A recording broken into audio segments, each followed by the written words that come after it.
Bonjour, bonsoir mesdames et messieurs, bienvenue sur le réseau Remelakaï TV. Jeudi là, c'est c'est 28 février 2022 qui c'est le dernier jour dans le mois février parce que moi a commencé à la courir à grande jambée. C'est serviteur ou Sira Taba qui retourne avec vous pour venir présenter une nouvelle édition d'informations. Eh bien, sujet qui toujours a dominé l'actualité, c'est toujours conflit russo-ukrainien. Donc, c'est normal de dominer l'actualité parce que nous connaissons le monde est tout proche d'un conflit nucléaire qui n'est pas bon, qui est catastrophique. Qui est vraiment catastrophique. Grand pile nous là qui pas connaît, qui pas mesurer qui ça qui ont qui ça énergie nucléaire là. Et très bientôt, nos émissions, m'a invité, m'a gagné un invité, un connaisseur, un monde qui connaît très bien, qui vient partager avec nous, parce que moi, mission, c'est pour tout fanatique, tout et supporter, pour, selon moi-même, compréhension, et puis avec recherche, pour venir partager avec nous, toujours pour des bonnes informations pour nous, de façon à ce que nous informé, nous diverti, et puis nous formé en même temps. Eh bien, tant que j'en ai dit, nous, en pile sanctions continuent à tomber de tout secteur, quel était sportif, quel était culturel, quel était politique, économique, côté que pour dissuader la Russie pour le faire back ce projet là. Mais on a posé nos questions, est-ce que la Russie a fait back? Et selon un pile et analyste, jeudi là, tu as une grande réunion entre équipe et Kremlin avec équipe et Kiev yo, lem di Kremlin c'est équivalent avec le palais national, lem di Kiev c'est là et siège gouvernement et Ukraine et bien réunion ça t'a fait dans le pays Bélarussie dans un premier temps côté président Volodymyr Zelensky était rejeté, mais matin, dans un petit entretien, bon, c'est pas même un entretien parce que monsieur très très actif sur les réseaux sociaux. Monsieur dit comme ça que il pas quoi, il pas espérer trop grand chose dans la réunion ça qui peut le fait là, mais sauf que depuis ces bagailles, yon petit cal bagaille qui kabay yon petit brin espoir pour la paix régner, lui-même l'a entré là-dedans parce que lui-même ça l'a cherché, c'est la paix pour peuple ukrainien. Eh bien, tant que j'ai information continue à circuler, tant que moi-même toujours dit nous, méfiez-nous des médias. Et ceci, c'est pas médias ukrainiens seulement, il faut nous méfier nous des informations qui sortent dans les médias occidentaux de tout, parce que pas oublier, j'aime dire non là, ça c'est un conflit politico-idéologique. Ça veut dire ça ouais, qui paraît en face ou là, c'est cause occasionnelle là. C'est pour raison ça me pour un invité avec nous qui bien imbu de causes, bien imbu de situations qui peuvent capoter détails pour nous, qui côté ça sorti pour arriver côté lié jeudi. Est-ce que nous parlons déboucher sur une guerre nucléaire et que nous ne l'a pas souhaité, même monde qui pas connaît qui ça énergie nucléaire ailleurs, mais nous pas la souhaiter ça parce que la bien répercussion dans tout sens sur nous. Tant que tout à l'heure, moi t'ai partagé ensemble avec les amis nous et frères nous et Jeff des bases la jeunesse côté que nous t'a parlé des questions et un missile nucléaire que la Russie gagne côté il gagne Satan 1 t'a gardé capacité qui dégale qu'a fait je veux dire là il construit l'autre qui c'est Satan 2 qui a réduit la France ensemble dans un clin d'œil. Ça veut dire que si ça c'est me dit non là, nous ka ouais qui ça qui zam nucléaire.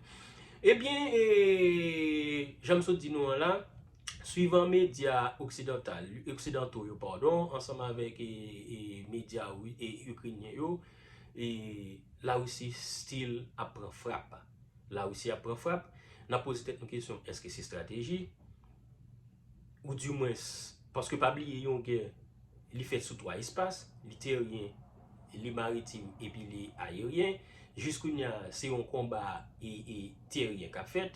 Donc, Ukrainiens qui très dévoués, ils prennent des armes. Jeunes garçons de 16 et de 18 jusqu'à 45 ans, ils interdit pour quitter le pays pour venir entrer Goumen. Et d'après l'information que nous avons, ça allait jusqu'à 60 ans, moun k'ap Goumen. Et même, arrivé Miss Ukraine, je ne me rappelle qui année, il prend des armes pour le Goumen. Donc, ce n'est pas un bagage qui petit, la Russie vraiment prend dans le pétrin. Pour qu'on y a, suivant l'information nous gagnons. mais nous ne connaissons pas qui gens dénouement pour aller et que nous-mêmes nous tout à souhaité c'est à la paix. Nous t'a souhaité la Russie joindre ça la chercher, nous t'a souhaité l'Occident joindre ça la chercher, mais c'est bien malheureusement ou pas qu'à joindre toute bagaille ou du moins ça faut que une joigne si une satisfait l'autre la doit pas satisfait. Et puis l'autre bagaille qui gagne encore dans la négociation, c'est win-win, c'est ou gagner ou perdre. L'autre partie, il gagne et perd. C'est pour raison ça où on dit c'est négociation qui sorti dans le mot négoce.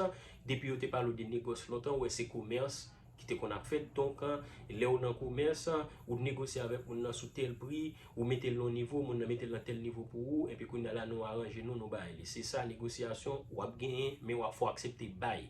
Eh bien je dis là tu gagné un gros rencontre entre équipe Kremlin avec équipe Kiev là. Les dit Kremlin c'est ta parler et Ruslan, depuis le Kremlin, ça dit tout parler de l'administration et Poutine. Là, on parle de Kiev, c'est là et siège social gouvernement et Kiev, c'est capitale et l'Ukraine. Donc, Volodymyr Zelensky, il était très réticent et jusqu'à il est toujours réticent, mais sauf que il doit consacrer depuis son côté qui a un petit brin d'espoir pour gagner la paix faite, il a la rentrée là-dedans. Mais il n'a pas vraiment espéré grand-chose à négociation ça parce que lui-même, il dit comme ça que adhésion dans l'OTAN, n'est pas négociable. Pendant ce temps, et la Russie lui-même, qui dit c'est prétexte, qui dit il a raison, qui dit son fallacieux prétexte, qui dit il a raison, lui-même il n'a pas voulu l'Ukraine entrer dans l'OTAN parce qu'il sentit que l'OTAN va entrer dans 5,50 m. Parce que automatiquement l'Ukraine dans l'OTAN, c'est des armes nucléaires, c'est des missiles nucléaires qui peuvent placer en Ukraine, côté que l'Ukraine, l'OTAN, des pouvoirs de l'OTAN, on connaissait opposé avec la Russie. Donc, et la Russie lui-même, les deux, il pas senti confortable pour la sécurité nationale. Eh bien, amis, moi, j'aime ça dire nous là, et dans la prochaine édition, on a bien un invité qui est très spécial, qui peut débattre avec nous, qui côté ça sortir raison réellement. Mais pas j'aime toujours dire non, conflit ça son conflit politico-idéologique. Parce que c'est l'une des bagailles, depuis le Poutine prend pouvoir, il toujours regrette que dirigeants politiques et Russie, ils ont quitté l'URSS, ils ont quitté le tombé. Parce que ils trouvent que c'est un erreur capital. Parce que lui-même, je veux dire, il dit qu'il cherche une sorte d'équilibre. Parce que pas oublier l'OTAN, c'est presque tout pays occidental. Il a imposé la démocratie, mais pas oublier la Russie lui-même, c'est l'autocratie. Ça veut dire si on est qui dans le pouvoir, ou Eli Poutine, exemple, et Xi Jinping, président chinois, ça veut dire son grand monde qui a décidé, ou même peuple là, il n'y a pas certains bagages ou besoin, mais il y a même des limites, mais limites. Vous comprenez ça, Abdullah.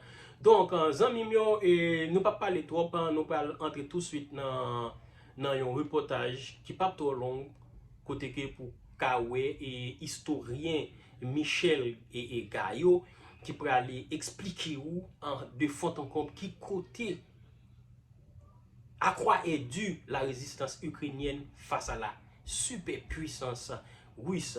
Eh bien, amis, avant d'aller pour me faire un temps de reportage ça.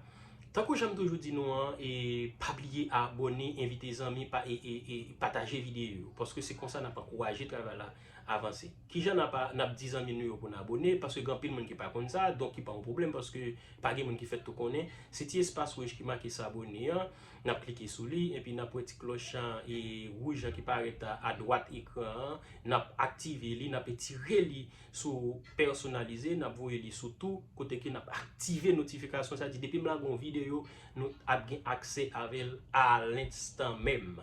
Et bien amis mio, on a sur le petit reportage ça de France 24. Juste après la déclaration.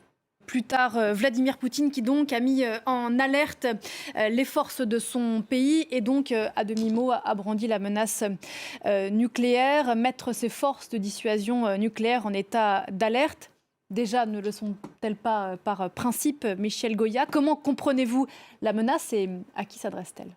Alors c'est de la rhétorique, hein, c'est de la rhétorique dangereuse, mais c'est de la rhétorique, c'est une menace destinée aux pays occidentaux. Comme vous l'avez dit, mettre en alerte des forces qui sont déjà en alerte, ça ne change pas grand-chose sur le terrain. Toutes les forces nucléaires du monde sont toujours systématiquement en alerte. Donc là, c'est uniquement un message. L'arme nucléaire, c'est la pièce principale, c'est en fond de tableau, c'est la pièce principale comme sur l'échiquier, c'est la reine, c'est la plus puissante, mais même si elle ne bouge pas, et en réalité, elle ne peut pas bouger. Et donc là, dans cette rhétorique, on brandit une menace, on dit voilà, nous avons l'arme nucléaire. Et je rappelle qu'on parle là, et Poutine également parle d'arme de dissuasion, c'est-à-dire que ce n'est pas une arme qui est destinée à être utilisée en premier, on va le dire comme ça. Mais voilà, c'est juste une menace, c'est une réponse. On va dire que c'est une réponse à toutes les sanctions et toutes les réactions auxquelles on assiste en Occident, qui ont peut-être surpris. Mais voilà, donc c'est de la rhétorique, encore une fois, qu'il utilise assez fréquemment. Hein. Il y a déjà 2 semaines, on l'évoquait aussi. En 2014, on l'évoquait aussi. Donc voilà. Mais quant au 4e jour d'une guerre contre un pays militairement plus faible que le sien, on brandit une telle menace. Est-ce que c'est effectivement pas le signe qu'à minima, on est un peu surpris de la façon dont tournent les événements? Alors, je ne pense pas qu'il y ait de lien avec la situation militaire en Ukraine. Hein. Je pense que le message il est destiné très clairement aux Occidentaux, à l'OTAN. Bon.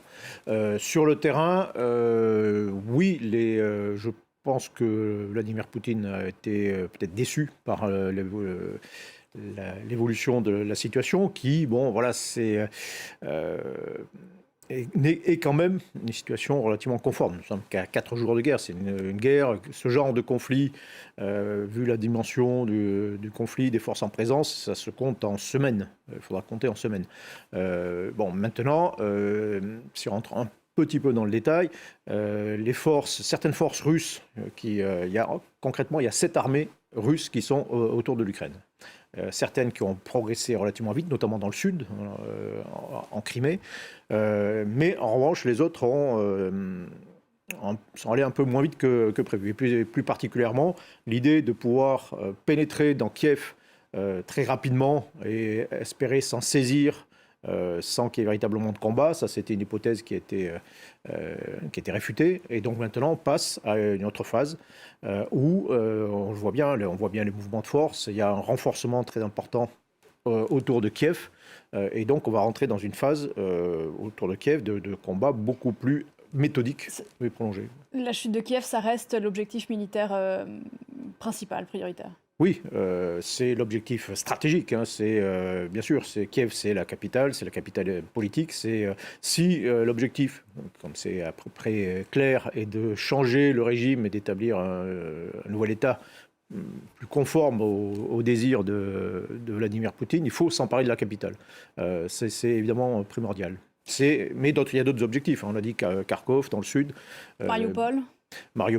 Donc le deuxième front, si vous voulez, c'est vraiment le sud-est, avec cette idée d'encercler les forces ukrainiennes qui sont autour du Donbass.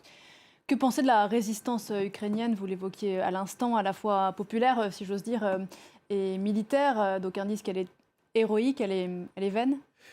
Elle est héroïque, c'est sûr. Enfin, elle est très courageuse, incontestablement. Le rapport de force est très écrasant en faveur des Russes. Les Ukrainiens résistent bien, particulièrement dans les localités. Donc Kiev, même si les combats encore plus importants n'ont pas commencé à Kiev, mais Kharkov résiste, ça c'est très important. Mariupol, qui est un port sur la mer Noire, résiste également. Et donc tout cela freine. On n'en parle pas aussi, mais il y a de l'autre côté de la Crimée, sur le Dniepr, dans la région d'Odessa, de Kherson, il y a des combats également très importants où les Ukrainiens ont repris un peu le dessus. Donc la défense, les Ukrainiens se défendent, ils n'ont pas la capacité de mener beaucoup de manœuvres, mais ils se défendent dans les localités et c'est ce qui freine et cause beaucoup de pertes, sans doute plus que prévu aux forces russes. D'ailleurs, cette résistance nourrie par un élan nationaliste, c'est un sacré pied de nez au discours précisément de Vladimir Poutine, qui ces derniers mois voulait annihiler le nationalisme ukrainien, en disant quasiment qu'il n'existait pas puisqu'il était russe. Oui, il y a un discours, tout un narratif qui présente un petit peu cette guerre comme quasiment une guerre de libération pour particulièrement les communautés russophones, mais d'une manière générale aussi peut-être pour l'ensemble du peuple ukrainien qui serait dominé par un État qualifié de néo-nazi. Donc tout ça renvoie aussi à la Grande Guerre patriotique, la lutte contre l'Allemagne nazie pendant la Seconde Guerre mondiale. Mais évidemment, cette guerre de libération ne se passe pas forcément comme prévu et il y a un sursaut incontestable national et une mobilisation très forte de toute la population ukrainienne, derrière son président. Voilà, justement, j'allais vous en parler. Ce président Volodymyr Zelensky, hier humoriste, aujourd'hui chef de guerre, médiatisé, en première ligne, qui contraste avec un Vladimir Poutine retranché on ne sait où. Là, c'est vrai que à la guerre de l'image, Zelensky a marqué un point. Oui, incontestablement. Alors c'était peut-être dans les calculs de Poutine d'estimer que le pouvoir était, le président Zelensky était quelqu'un de mal élu, de relativement faible, issu des médias, pas très sérieux pour le dire simplement. Et là aussi, il a une mauvaise surprise, c'est-à-dire qu'au contraire, il se révèle un chef de guerre qui n'est pas parti, ce qui aurait quand même facilité les choses certainement à Kiev, mais qui résiste, qui est en première ligne, et qui résiste et qui mobilise toutes les forces nationales et même internationales. On en parle peu, je voudrais qu'on dise quelques mots de l'intervention des forces tchétchènes dans le conflit. Quelle tonalité, quel sens donne leur implication donne-t-elle ? Alors, il y a actuellement une force tchétchène, peut-être de 2000 combattants, qui est du côté de Tchernobyl, en fait. Voilà. Donc, qui se prépare à la bataille, à combattre à Kiev. Donc, militairement, c'est un apport pour les forces russes, mais qui est relativement mineur. Peut-être qu'en réalité, il s'agit de faire peur, tout simplement, c'est-à-dire de contribuer. Donc là, on est dans une phase de préparation, il y aura des frappes sur la ville, autour de la ville, de bouclage, et le fait d'agiter la menace de combattants tchétchènes dont on connaît la férocité, je pense que oui, ça entre en jeu, mais c'est plus une arme psychologique que quelque chose qui va changer véritablement le rapport de force militaire. Une question sur l'après, Michel Goya, sans faire trop de conjoncture, si ou quand Kiev tombera. Comment peuvent se passer les choses, tenir un pays comme l'Ukraine pendant des semaines, des mois, des années? Est-ce que c'est faisable? C'est sans doute la véritable inconnue stratégique. Prendre les villes d'Ukraine, vaincre l'armée régulière ukrainienne, vu le rapport de force, ça paraît inéluctable en question de semaines. Mais toute la question, c'est qu'est-ce qui va se passer après? Est-ce que la guerre ne va pas changer de forme? Et on le voit bien avec notamment cette mobilisation populaire, ces créations de bataillons, de volontaires. Est-ce que tout ça, ça ne va pas se transformer en une guerre de longue durée, une guérilla, pour dire simplement, qui contre une occupation russe qui apparaît nécessaire après un changement de régime? Et finalement, est-ce que l'Ukraine ne va pas devenir le nouvel Afghanistan qui avait fait tomber en grande partie l'URSS? Est-ce que ce n'est pas en train de devenir en réalité un piège pour Vladimir Poutine? Et ça, l'avenir le dira. Tout à fait. Merci beaucoup Michel Goya d'être venu ce matin sur le plateau de Paris Direct. Je rappelle le titre de votre livre, Le temps des guépards, la guerre mondiale de la France de 1961 à nos jours, qui est sorti chez Talandier. Merci encore d'être